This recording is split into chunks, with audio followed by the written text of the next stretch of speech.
Bir daha xoş gördük hər birinizi əziz müdavimlər, hər birinizi salamlayıram.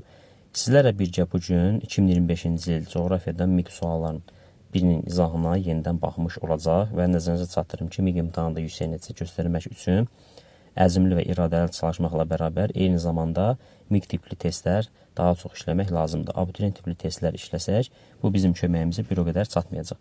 Keçək məsələmizin şərtinə. Şərtdə deyilir ki, yerin orbit müstəvisinə meyilliyin dəyişməsi nəticəsində cənub mülayim işıqlanma qurşağının şimal və cənub sərhədləri arasındakı məsafə 4218 kilometrdir. Cənub qütb işıqlanma qurşağının şimal və cənub sərhədləri arasındakı məsafəni hesablayın. Biz bilirik ki, normalda 23.5 dərəcə cənub və 66.5 dərəcə cənub enlikləri arasında cənub mülayim işıqlanma qurşağının sərhədləridir. Bu 43 dərəcədir. Yəni, hazırki vəziyyətimiz belədir, 43 dərəcədir. Amma şərtimiz əsasən deyir 4218 kilometrdir məsafə. Həmin 4218 kilometri biz 111-ə böləcəyik. Böləndə bu eləyəcək 38 dərəcə. Artıq şərtimiz uyğun olaraq 43 yox, 38 dərəcədir. Cənub mülayim işıqlanma qurşağının şimal və cənub sərhədləri arasındakı məsafə 38 dərəcədir. Növbəti etapda biz 43-dən 38 dərəcəni çıxacaq. Bu edəcək 5 dərəcə. Yəni 5 dərəcə əvvəl normalda olan haldan, vəziyyətdən 5 dərəcə sahəsi kiçilir. 5-i biz 2-yə böləndə 2,5 dərəcə eləyəcək.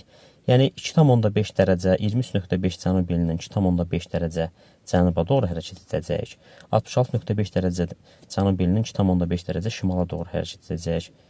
Belə bir vəziyyətdə olacaq, hərəkət etsək 64 dərəcə cənub enliyi, cənub sərhədi 64 dərəcə cənub enliyi olacaq.